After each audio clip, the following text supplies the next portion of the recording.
قرآن مجید میں کئی جگہ پر اللہ نے کہا قلیلا ما یؤمنون قلیلا ما تذکرون قلیلا ما تشکرون، بہت تھوڑے ہیں جو شکر کرتے ہیں، بہت تھوڑے ہیں جو نصیحت پکڑتے ہیں، بہت. اور اکثریت کے لیے کیا کہا وما یؤمن اکثرهم باللہ الا وهم مشرکون، جو اکثریت اللہ کے ساتھ جو ایمان لائی ہے ان میں اکثریت مشرک ہے. یہ قرآن کے الفاظ ہیں. چلے کبھی کبھی اکثریت اچھی ہو جاتی ہے، کبھی بری بھی ہو جاتی ہے، یہ بھی ہوتا ہے. اسی طرح ابھی بدر کا دن گزرا ہے. جب مکے میں اقلیت میں مسلمان تھے تو کم تھے، لیکن اکثریت میں آئے تو اور زیادہ. تو اس میں تو کوئی بات نہیں، اقلیت اکثریت کو تو کوئی معاملہ نہیں. میرا مقصد ہے تو اس طرح کے تانے جب کربلا میں بھی 72 اقلیت میں تھے لیکن اکثریت پہ حاوی ہیں آج بھی.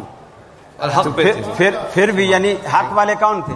حق والے وہی تھے، وہی تھوڑے ہی تھے. لیکن پھر اکثریت 10,000 صحابہ کے، حق والے تھوڑے تھے. 10,000 صحابہ کی شکل میں اور اکثریت روز مکہ میں آخرت داخل بھی نہیں. دیکھیے ایک نقطہ مجھے یاسمین صاحب ایک منٹ میں بھول جاؤں گا. آپ بات فرمائیں، ارشاد فرمائیں آپ. اللہ تعالیٰ نے روز آخرت آدم علیہ السلام سے اللہ رب العالمین کہے گا، نبی مکرم نے فرمایا کہ اے آدم اپنی اولاد میں سے جنتی اور دوست کی الگ الگ کرو.